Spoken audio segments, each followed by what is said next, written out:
ఇంటికి రావమ్మా కడుపున నలుసుగపడగానే అమ్మను పదవిని పొందాని నా గర్భగుడిలో వెలసిన దేవత నీవేగా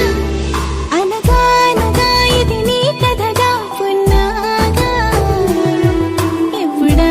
నేను చూస్తానని ఉందే వినగా వినగా నీ అల్లరులే మురిసేలా ఊపిడితే చెప్పాలని ఉందే